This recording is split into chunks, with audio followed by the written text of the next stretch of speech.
Hello, bienvenue à toi dans cette nouvelle vidéo en direct de la nature. Pour ne pas changer, la nature c'est vraiment pour moi un lieu d'inspiration et j'ai souvent envie de vous partager des choses quand je suis dans la nature. Et c'est le cas aujourd'hui encore. J'ai envie de vous partager aujourd'hui l'équilibre en fait entre être avec les autres et être avec soi. Pourquoi je vous partage cette thématique? Parce qu'évidemment, c'est une thématique que je traverse. Et du coup, j'ai envie de vous partager quel est mon ressenti. Et puis, n'hésitez pas aussi à commenter, à partager quels sont vos ressentis, vous, par rapport à cette thématique. On arrive fin janvier, plein cœur de l'hiver. L'hiver, c'est plutôt une invitation à revenir à soi, à revenir en mode cocooning, introspection, voilà, ralentir. Déjà, l'automne, c'était l'invitation à ralentir et l'hiver encore plus. Et en même temps, parfois, la vie, elle propose pas forcément ce rythme-là au menu. Et donc, du coup, on se retrouve en fait entre je dois être dans l'action, je dois faire plein de choses et en même temps, avec un fort besoin, une forte envie en tout cas de revenir à l'intérieur. Et c'est vraiment mon cas. Le mois de janvier, il n'était pas commencé que je savais qu'il allait être intense. Et là, il touche à sa fin et je vous avoue qu'il a été intense. Et ça me fait du bien du coup de revenir à l'intérieur. Pourquoi je vous partage cette thématique? Parce qu'en fait, ce qui se passe, c'est que d'un côté, j'ai envie de revenir à l'intérieur, j'ai envie d'être avec moi-même, j'ai envie d'être tranquille, au calme, de pouvoir vraiment me poser.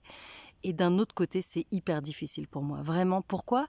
Parce que l'habitude déjà d'être présente sur les réseaux sociaux, d'être présente avec les personnes en accompagnement, d'être présente avec mon chéri, d'être présente avec mes enfants, ça fait qu'en fait, quand je cherche ce moment de retour à moi-même, il y a un peu comme si finalement j'ai envie d'y aller et en même temps je fais tout pour ne pas y aller. Euh, Qu'est-ce que ça me fait faire? Ça me fait que quand je suis avec moi-même, vraiment avec moi-même, en fait quelque part je ne peux plus me nier, je ne peux plus être tournée vers les autres et attendre de l'amour des autres. Et c'est vrai, je reconnais vraiment, peut-être ça va vous parler, j'ai le sentiment souvent de faire beaucoup de choses pour les autres et donc du coup de faire cela pour pouvoir recevoir en retour de la reconnaissance, de l'amour, de la bienveillance, de la chaleur, de l'amitié. Mais en même temps, dès que je suis dans ce schéma-là, en fait, je suis dans j'attends de l'extérieur, en fait, ce que potentiellement je pourrais me donner de l'intérieur. Et évidemment, quand l'extérieur ne me le donne plus, qu'est-ce qui se passe? Du coup, forcément, je suis un peu en mode perf. Elle est où ma perf? Allô, vous êtes où? Mais qu'est-ce qui se passe? Pourquoi vous avez arrêté de me transfuser? Pourquoi vous avez arrêté de me nourrir? Et donc, du coup, forcément, ça va générer de la tristesse. Ça peut potentiellement générer du rejet, du manque, de la dépendance. Et évidemment, c'est pas du tout ce que je recherche. Mais vous voyez, les schémas inconscients, ils sont là et ils ont j'allais dire, ils ont la peau dure dans le sens où, en fait, parfois on a le sentiment qu'on est passé à l'étape d'après et puis on revient et on se dit, mais c'est bizarre, je l'ai déjà vécu ça, pourquoi c'est encore là? Eh non, on est encore en train d'aller accueillir une couche plus profonde, d'aller accueillir encore des parts de soi qu'on n'a pas encore vues, reconnues, acceptées, accueillies.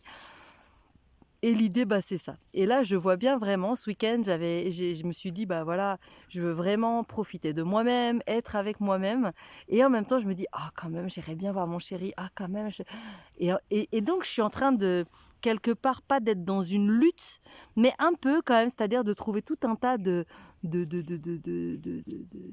distractions extérieures pour ne pas aller à l'intérieur. Et c'est hyper intéressant déjà de l'observer, c'est hyper intéressant de le remarquer et puis de dire ok mais qu'est-ce que ça cache? Est-ce que tu as peur d'y aller? Est-ce que tu as peur d'aller observer? Est-ce que tu as peur d'accueillir le vide peut-être autour de toi? Parce que quand tu fais ça en fait globalement t'es toi avec toi-même en fait, donc c'est du vide autour en fait. Et donc cette notion de vide potentiellement elle peut être flippante en fait clairement.